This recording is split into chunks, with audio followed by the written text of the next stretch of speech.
하나님 말씀 보겠습니다. 하나님 말씀은 창세기 17장 1절에서 8절까지의 말씀을 보겠습니다. 구약성경 창세기 17장 1절에서 8절까지의 말씀, 구약성경 19쪽입니다. 창세기 17장 1절에서 8절까지의 말씀 같은 목소리로 함께 봉독하겠습니다. 아브라함이 99세 때에 여호와께서 아브라함에게 나타나사 그에게 이르시되 나는 전능한 하나님이라. 너는 내 앞에서 행하여 완전하라. 내가 내 언약을 나와 너 사이에 두어 너를 큰 건강하게 하리라 하시니 아브라함이 엎드렸더니 하나님이 또 그에게 말씀하여 이르시되 보라 내 언약이 너와 함께 있으니 너는 여러 민족의 아버지가 될지라. 이제 후로는 내 이름을 아브라함이라 하지 아니하고 아브라함이라 하니 이는 내가 너를 여러 민족의 아버지가 되게 하려 함이니라. 내가 너로 심히 번성하게 하리니 내가 내게서 민족들이 나게 하며 왕들이 내게로부터 나오리라. 내가 내 언약을 나와 너 및 내 후손 사이에 세워서 영원한 언약을 삼고 너와 내 후손의 하나님이 되리라. 내가 너와 내 후손에게 내가 거류하는 이 땅 곧 가나안 온 땅을 주어 영원한 기업이 되게 하고 나는 그들의 하나님이 되리라. 아멘. 할렐루야. 지난 설명절 은혜 가운데 잘 보내셨습니까? 우리 옆 사람과 서로 인사할 때 하나님이 당신을 축복하십니다. 이렇게 인사를 나누시기 바랍니다. 하나님 축복하십니다. 오늘도 참 좋은 날인 줄로 믿습니다. 하나님의 크신 은혜와 축복이 사랑하는 성도 여러분들에게 언제나 함께 하시기를 예수님의 이름으로 축복을 드립니다. 어떻게 지난 설명절을 은혜 가운데 잘들 보내셨습니까? 코로나19 가운데 맞이한 이 명절이 5인 이상 모임을 금지하다 보니까 가족들도 모이지 못하고 또 그런 가운데 명절을 보냈습니다. 이런저런 혼란한 일들이 많이 있었을 줄로 압니다. 가야 되나 말아야 되나, 오라고 그래야 되나 말아야 되나, 이런 갈등들이 아마 전국적으로 많이 있었나 봅니다. 어쨌든 많이 모이는 것 자체가 코로나19 감염의 위험성이 크기 때문에 모이지 못하게 하는 것 이게 이해는 되지만 또 우리 입장에서 명절을 맞이하는 입장에서 보면 여러모로 또 아쉬운 명절이 되지 않았나 싶은 생각도 듭니다. 내일부터는 조금 완화돼서 이제 직계 가족도 5명 이상이면 5명 이상 모일 수 있는 것이 허용된다. 그렇게 발표가 됐는데 어쨌든 어떤 모임이든 간에 모일 때마다 늘 감염을 조심하시기를 바랍니다. 영화 나니아 연대기를 쓴 작가가 있습니다. 이 사람 이름이 C.S. 루이스라고 하는 사람인데 이 사람이 쓴 책 중에 스프루 테이프의 편지라고 하는 책이 있습니다. 이 책에는 마태복음 13장에 나오는 4가지 비유 중에서 길가에 떨어진 길가와 같은 밭의 비유에 대한 이런 이야기가 있습니다. 영국의 어떤 노신사가 어느 날 대영 제국 도서실에 들려서 책을 봅니다. 이 노신사는 일주일에 한 번 이상은 반드시 대영 제국 이 도서관에 들려서 책을 보는 그러한 습관이 있었다고 합니다. 그날도 이 노신사가 도서관에 들려서 무심코 책을 뽑아 들었는데 그 서적이 바로 신앙에 관한 서적이었습니다. 자, 이 손에 잡히는 신앙 서적을 읽다가 노신사의 마음속에 이런 마음이 들었다는 겁니다. 과연 하나님이라는 분이 어떤 분일까 궁금해졌다는 겁니다. 그래서 나는 하나님과 어떤 관계를 맺어야 하는가 이런 생각을 하고 있을 때 사단이 이 노신사의 마음을 찾아옵니다. 노신사의 마음을 찾아와서 속삭이는 말이 지금은 점심시간이야. 뭐 그렇게 복잡한 생각을 해. 일단 밥부터 먹고 점심부터 먹고 생각해도 늦지 않아. 이렇게 속삭입니다.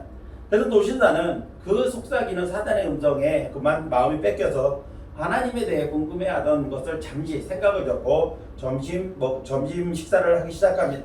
식당에 들어가서 점심을 먹으려는데도 불현듯 하나님에 대한 궁금증이 계속 밀려옵니다. 그래서 하나님이란 과연 어떤 분일까? 하나님과 나는 어떤 관계를 맺고 살아야 되는가? 이런 생각들이 계속 머릿속에 남아 있습니다. 그래서 그 생각에 다시 골떨어지려고 하는 순간에 다시 사단이 이 노신자의 마음에 속삭입니다. 밥 먹는데 뭔 그렇게 골치 아픈 생각을 해. 일단 식사부터 끝내고 그러고 나서 생각해도 늦지 않아. 이런 마음을 줍니다. 그래서 노신자는 다시 식사를 하기 시작합니다. 그리고 식사를 끝냈습니다. 다시 마음속에 어렴풋이 하나님에 대한 그러한 궁금증이 다시 나오려는 순간에 노신자에게 사단은 또 이렇게 속삭입니다. 지금 그 생각은 중요하지가 않아. 다음에 해도 늦지 않아. 이런 생각을 합니다. 그러면서 그의 마음속에 어떤 생각을 주는가 하면 인생이란 다 그런 거야. 이 나이에 내 인생을 바꾼다고 해서 뭐 쉽게 바뀌지 않을 거고 오늘은 내가 너무 바빴어. 그러니 몸도 피곤해. 할 일이 많으니까 빨리 집에 가서 쉬어야 되겠어. 이런 마음의 생각을 줍니다. 결국 이 노신사는 밖으로 나와 버스를 타고 버스에 몸을 실어서 신문을 읽으면서 지금까지 아무 일 수 없었던 것처럼 아무 경험도 하지 않은 사람처럼 여느 때와 마찬가지로 버스를 타고 집으로 향해 갑니다. 그 노신사의 뒤에서는 사단이 엷은 미소를 짓고 있었다. 이런 비유의 이야기를 했습니다. 마태복음 13장에는 여러분도 잘 아는 것처럼 네 가지의 마음밭이 나옵니다. 그 가운데서 제일 먼저 나오는 밭이 바로 길가와 같은 밭입니다. 길가와 같은 밭의 비유는 뭐냐면 씨앗이 떨어져도 그 씨앗을 품지를 못하는 겁니다. 그래서 새들이 와서 먹어버렸다. 이게 비유의 내용입니다. 예수님께서 이 비유를 풀어 말씀하실 때 마음이 굳어져서 하나님의 말씀이 심기지 못하고 오히려 사단이 와서 그 말씀들이 심기지 못하고 또 믿음이 자라지 못하도록 방해하는 것을 비유한 내용이다. 그렇게 예수님께서 해석을 하셨습니다. 근데 이 비유는 그냥 비유의 이야기가 아니라는 겁니다. 우리 마음속에 믿음이 깊이 뿌리내리지 못하게 하고 또 그것을 방해하는 사단의 역사는 분명히 있다는 겁니다. 그러므로 우리는 마음속에 속삭이는 사단의 운동을 잘 분별하고 또 물리칠 수 있는 능력을 가지는 그래서 열매를 늘 풍성하게 맺는 그러한 성도의 삶을 살아갈 수 있게 되기를 예수님의 이름으로 축복을 드립니다. 오늘 우리가 그 본문 말씀을 보겠습니다. 오늘 본문 말씀은 창세기 12장에서 아브라함의 나이 75세, 사라 나이 65세에 하나님께 부름을 받습니다. 하나님께 부름을 받아서 고향과 친척과 아비집을 떠나려는 하나님의 말씀에 따라 이제 아브라함은 고향과 친척과 아비집을 떠났습니다. 그리고 24년이라고 하는 시간이 흘렀습니다. 아브라함의 나이 99세가 되었고 사라 나이 89세가 되었습니다. 다시 하나님께서 아브라함을 부르셔서 24년 전의 언약을 재확인해 주시는 겁니다. 그러면서 이제는 너를 열국의 아버지 그리고 사라를 열국의 어머니로 삼아주겠다. 그래서 이제는 아브라함이다. 아브라함이라고 하는 이름의 뜻은 존귀의 아버지라고 하는 뜻입니다. 그리고 아브라함이라고 하는 이름의 뜻은 열국의 아버지, 많은 민족의 아버지다. 그런 뜻입니다. 그리고 사레라고 하는 이름은 공주라고 하는 이름의 뜻입니다. 그런데 이름을 사라로 바꿔주십니다. 많은 민족의 어머니라고 하는 뜻입니다. 이렇게 이름을 바꿔주시면서 너와 나의 즉 아브라함의 후손들과 하나님과의 관계의 표징으로 할례를 행하라는 그러한 명령을 하십니다. 그리고 나서 1년 후에 아브라함이 100세 되고 사라 나이 90세가 되었을 때 이삭을 낳게 하심으로써 하나님께서 약속하신 혈통이 본격적으로 시작되게 됩니다. 물론 아브라함에게는 이삭 외에도 그 처첩들을 통해서 이스마엘과 같은 그러한 아들이 있었습니다. 적어도 성경에 기록된 아들의 이름은 아들들의 숫자를 보니까 이삭과 이스마엘을 포함해서 8명의 아들이 더 있었다라고 그렇게 보여집니다. 자, 그러나 약속의 혈통은 오직 약속에 의하여 태어난 이삭으로 말미암는 그러한 혈통뿐이었다는 겁니다. 이어지는 이후에 아브라함의 삶을 보면 하나님의 축복으로 말미암아 믿음의 조상으로서 혹은 복의 근원으로서의 삶을 살아가게 됩니다. 자, 우리가 성경을 읽다 보면 성경에는 하나님이 사람에게 축복을 하시는데 이 축복이 나타나는 그 장면을 보면 공통적인 특징이 있는 것을 보게 됩니다. 그것은 아무에게나 아무렇게 복을 주시는 것이 아니라는 겁니다. 그 하나님께서 복을 주시는 그 복에는 일정한 공식처럼 일관된 과정이 있었다는 사실을 우리가 발견하게 됩니다. 본문에서 아브라함의 경우도 그렇고 창세기 32장에 보면은 야곱의 경우에서도 그렇다는 것을 볼 수가 있습니다. 먼저 하나님께서 축복해 주시는 그 광경을 보면은 그 과정이 어떤 과정이냐 하면 축복을 주시기 이전에 환경을 먼저 바꾸어 주시는 것을 보게 됩니다. 그래서 오늘 본문에서도 보면은 5절에서는 아브라함의 이름을 바꿔주셨고 15절에서는 사라의 이름을 바꿔주십니다. 그래서 아브라함을 아브라함으로 사라를 사라로 바꾸어주셨고 창세기 32장에서는 야곱을 이스라엘로 바꾸어주시는 그러한 장면을 볼 수가 있습니다. 그래서 복을 약속해 주셨어도 본격적인 복을 주시기 전에는 복을 받을 수 있는 환경을 만들고 나서 준비되었을 때 복을 주셨다는 것입니다. 이런 과정은 구약에만 있는 것이 아니라 신약에서도 나타납니다. 복음서를 보면 예수님의 행적 가운데서도 이런 과정을 찾아볼 수가 있고 또 성령의 역사 이후에 생겨난 초대교회 시대에도 동일하게 이런 과정이 나타나 있는 것을 볼 수가 있습니다. 주님 앞에 나왔던 많은 사람들은 예수님이 먼저 그들에게 은혜를 베풀기 이전에 그들이 그 은혜를 받을 수 있는 조건과 그리고 그것들을 구비할 수 있도록 가르치시고 그리고 독려하신 후에 그들에게 복받을 만한 조건이 갖추어졌을 때 은혜를 베풀으셨다는 겁니다. 자, 그러면 어떤 조건을 갖춰야 하나님 앞에 복을 받을 수 있을까? 하나님께서 원하시는 복의 조건은 무엇일까요? 그것은 한마디로 말한다면 바뀌어야 한다는 겁니다. 아브라함이 아브라함으로 바뀌었고 사라가 사라로 바뀌었고 야곱이 이스라엘로 바뀌었으면 또한 시몬이 베드로로 바뀌는 이러한 변화의 과정, 바뀌는 과정이 있어야만 복을 받을 수가 있다는 겁니다. 이전의 모습 그대로는 절대로 하나님께서 주시는 특별한 은혜의 복을 받을 수가 없는 겁니다. 저는 오늘 사랑하는 성도 여러분들이 하나님의 풍성한 그러한 복을 누리시기를 간절히 소원합니다. 아울러 그러한 복을 받기 위해서는 먼저 바뀌어야 복을 받을 수가 있는데 그렇다면 저와 여러분에게 무엇이 바뀌어야 하나님의 복을 받을 수 있을까? 하나님께서 우리에게 주시는 복을 받으려면 무엇이 바뀌어야 되는가? 이것을 함께 말씀을 통해서 은혜를 나누려고 하는 겁니다. 자, 그럼 우리가 무엇이 바뀌어야 하나님께서 주시는 복을 받을 수 있을까요? 첫 번째는 우리의 신분이 바뀌어야 복을 받을 수가 있는 겁니다. 하나님께서 아브라함을 부르셔서 굳이 본토와 친척과 아비집을 떠나라고 하시고 아브람이라는 이름을 아브라함으로 바꾸어 주신 이유가 무엇일까요? 그냥 야곱으로 살 때는 어때서 굳이 이스라엘로 바꾸어 줬고 그리고 복을 주셨을까? 그것은 무슨 뜻이냐면 하나님의 백성으로서 삼으시기 위해서 하나님과의 관계 때문에 하나님께서 하나님의 백성으로 삼으시기 위해서 이름을 먼저 바꾸어 주셨다는 겁니다. 더 이상 보통 사람이 아니라 하나님의 백성으로서 특별한 관계가 형성되어야만 하나님께서 주시는 복에 합당한 그러한 사람이 될 수가 있기 때문인 겁니다. 여러분은 아무에게나 또 여러분의 소중한 것을 내어주지는 않습니다.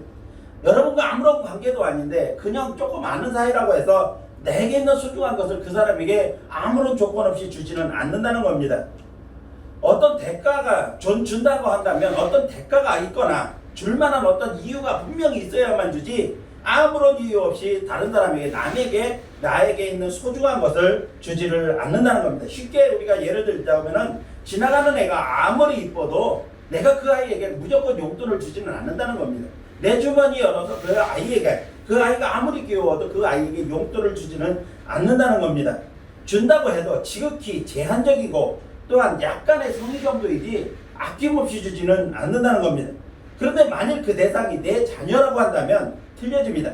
내 자녀라고 한다면 그 내 자녀는 어떤 이 조건이 갖추어져 있지 않아도 그가 내게 어떤 대가를 지불하지 않아도 아낌없이 줍니다. 더 많이 그리고 더 좋은 것을 주고 싶은 것이 자녀를 향한 부모의 마음인 겁니다. 내 자식에게는 아무런 조건 없이 대가도 바라지 않고 더 많이 주고 그러고도 더 주고 싶은 것이 바로 부모의 마음인 것입니다. 아무리 많은 사람이 모여있으면 아무리 많은 사람이 모여있다 할지라도 내 자식은 눈에 띄는 겁니다. 내 자식이 어떤 행동을 하더라도 다른 사람들의 자식보다는 내 자식은 엄청 잘하는 것처럼 보여지는 것이 부모의 마음이라는 겁니다. 자, 그렇다고 한다면 우리가 하나님께 복을 받으려면 어떻게 해야 되느냐? 우리 신분의 변화가 일어나야 되는 겁니다. 하나님과 아무런 관계가 없는데 하나님이 우리에게 복을 주시지는 않는다는 겁니다. 그래서 아브라함이 하나님의 백성으로 선택된 후에 하나님의 특별하신 보호하심과 인도하심의 축복을 받았던 것처럼 저와 여러분도 하나님의 자녀이며 하나님의 백성으로서의 신분을 가져야만 하나님께 복을 받을 수가 있는 겁니다. 그런데 성경을 보니까 예수님을 믿는 자들은 이미 하나님의 자녀가 되었다라고 말씀하고 있습니다. 요한복음 1장 12절의 말씀을 보니까 영접하는 자, 곧 그 이름을 믿는 자들에게는 하나님의 자녀가 되는 권세를 주셨다. 우리가 예수 그리스도를 믿으면, 예수님을 영접했으면 우리는 이미 하나님의 자녀가 되었다는 겁니다. 하나님의 자녀가 되는 권세를 그 순간에 이미 받았다는 겁니다. 그러므로 우리는 이미 예수 그리스도의 공로로 말미암아 그 능력을 힘입어서 하나님의 자녀가 되는 그러한 권세를 받은 줄로 믿습니다. 그래서 성령의 인치심을 따라서 예수 그리스도를 힘입어 하나님을 아버지라 부를 수 있는 그러한 신분의 변화가 일어난 겁니다.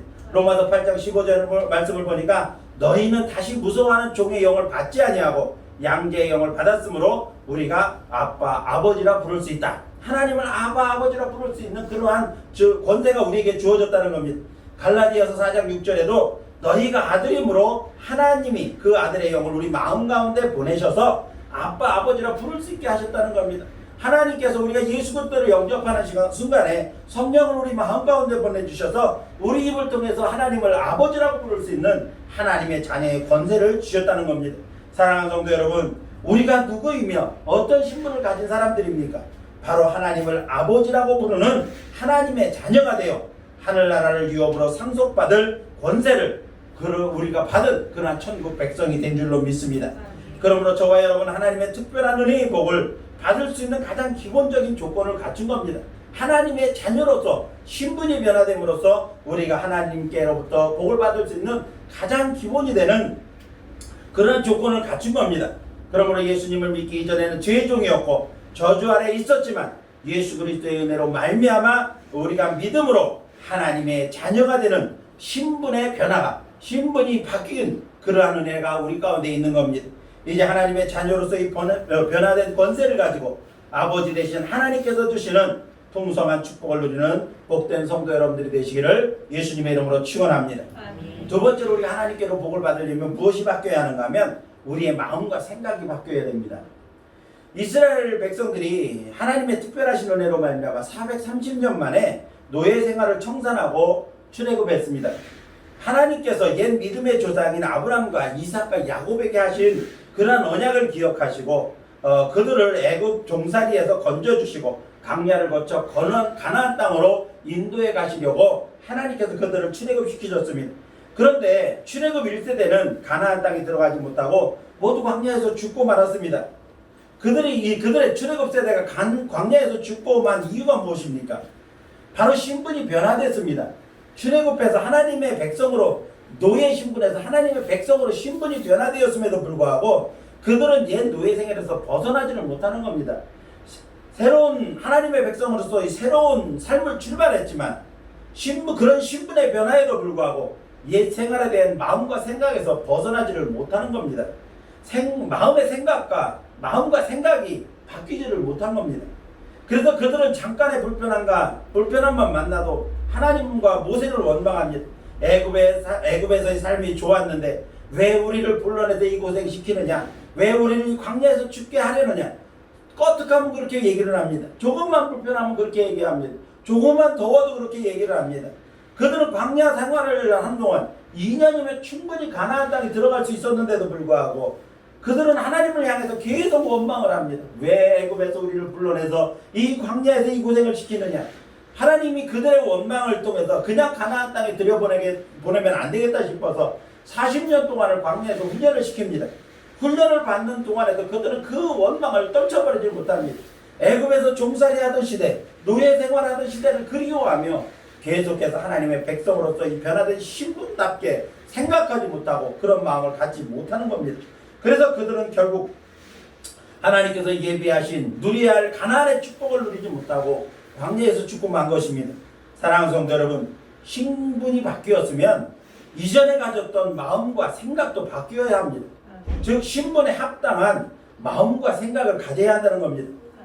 하나님의 자녀가 되었으면 하나님의 자녀다운 마음과 생각을 가져야 하는 겁니다.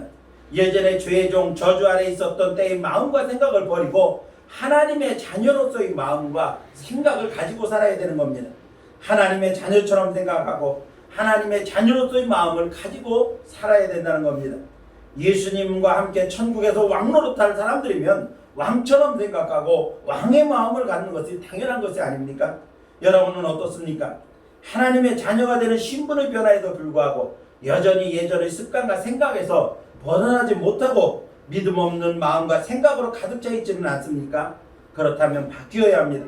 이제 사랑하는 성도 여러분들이 예수 그리스도를 믿음으로 그 공로로 말미암아 하나님의 자녀가 되는 권세를 가진 신분의 변화가 있는 만큼, 신분이 바뀐 만큼 이제는 하나님의 자녀이며 천국 백성으로서의 권세를 가지고 그에 걸맞는 마음과 생각을 가져서 마음과 생각의 변화를 통해 하나님의 자녀로서 복을 누리며 살아가는 성도 여러분들이 되시기를 예수님의 이름으로 축원합니다.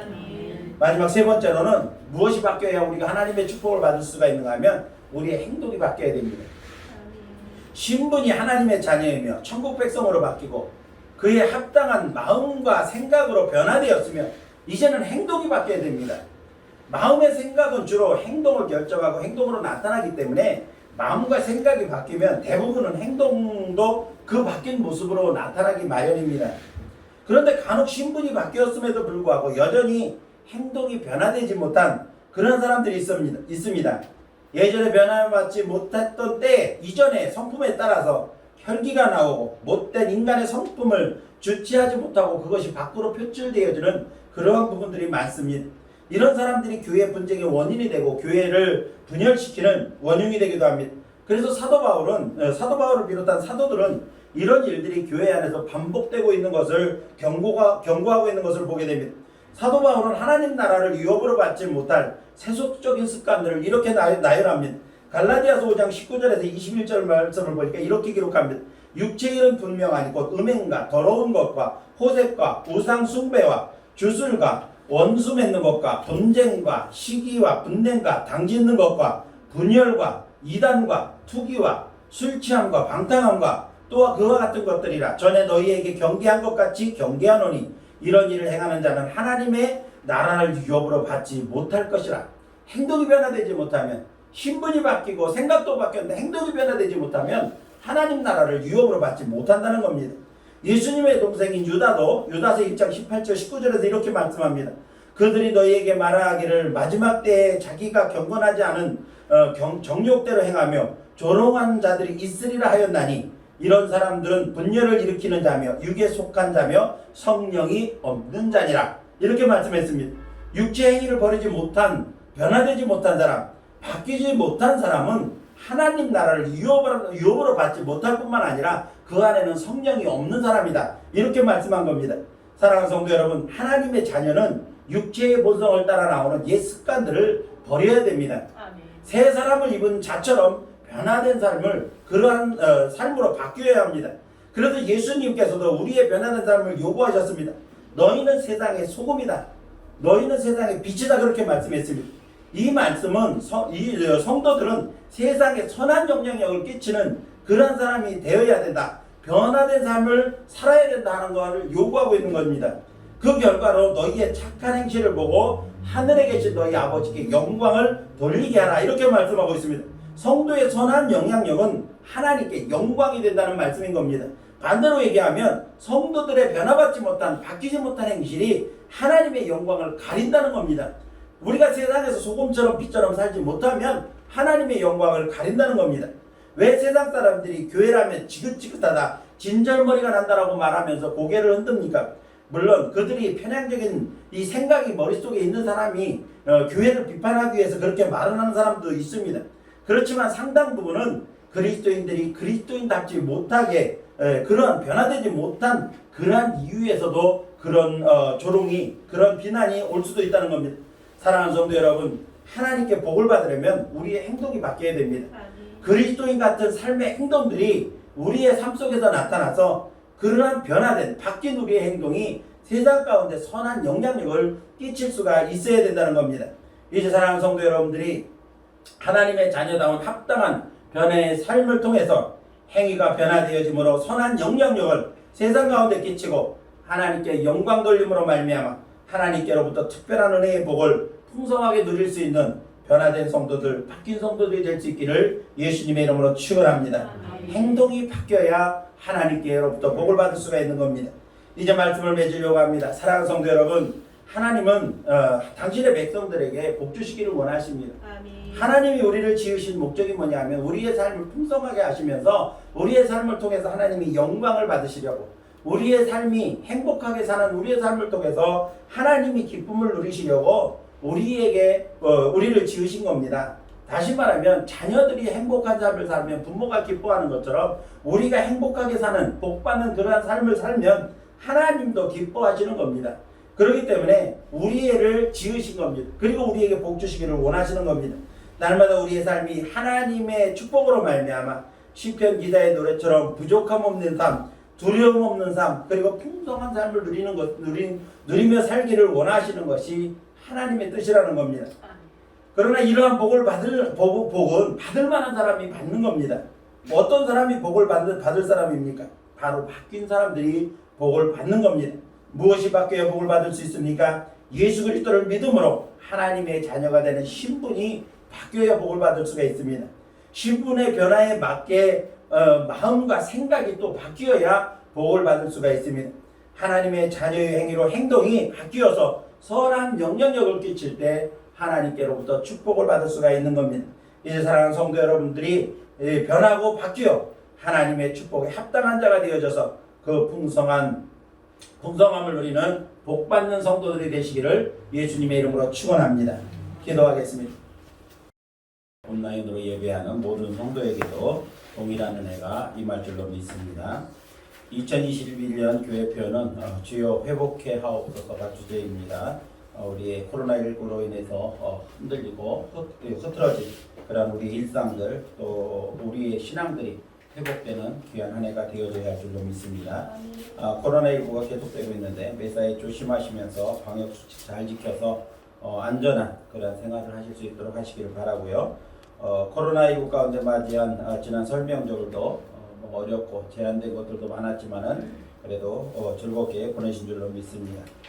이제 또 봄 입춘도 지났습니다. 그래서 이제 앞으로 또 기온 변화가 심할 텐데 건강 관리 잘 하셔서 건강한 생활 하실 수 있도록 해주시기를 바라고요.